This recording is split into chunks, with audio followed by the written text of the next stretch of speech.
可惜你唔係廣東人，永遠都唔知道呢味嘢究竟有幾咁好食。啲啖啖都係細細個嘅童年回憶，無論我哋去到邊，一定都會諗翻起嘅幸福味道。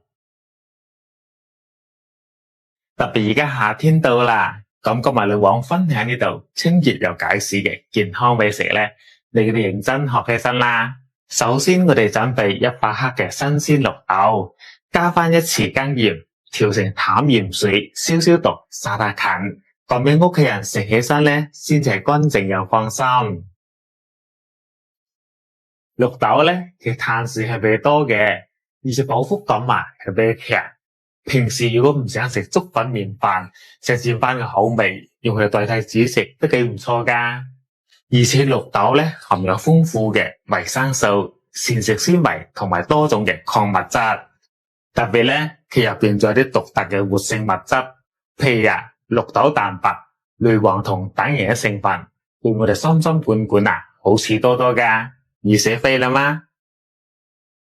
洗乾淨之後呢，我哋再次用清水浸過晒啲綠豆，然後冚翻個保鮮膜，放喺雪櫃度急凍嘅3粒鐘左右。咁樣啲綠豆煲起身呢，佢啲口感就特別綿密，又容易軟熟噶啦。各位哥哥姐姐們，老王將自己終身受益嘅食養小妙招，毫無保留咁分享俾大家啦。不如幫老王點翻個免費嘅小紅心，關注支持下咧，唔該晒大家，祝你身體健康。趁住呢個時間咧，我哋準備50克嘅氣心蓮子，對我哋啲中老年朋友特別友好噶。洗乾淨之後我哋就可以瀝乾水分備用噶啦。而家啲綠豆都夠晒鐘噶啦，我哋直接放埋落個電飯煲度，加入啱先洗好嘅蓮子，再倒入800毫升嘅大滾水。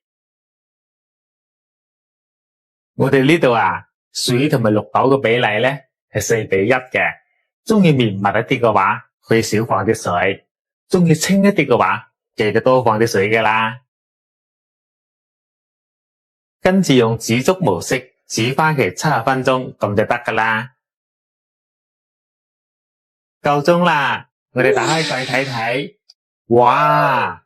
成間屋都係蓮子綠豆嘅清香，一睇就知啲營養同埋味道都煲晒出嚟噶啦。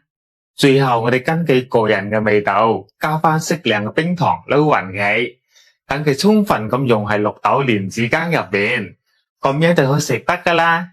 佢入口清甜又解暑，啲蓮子又粉又糯，關鍵營養就特別豐富添。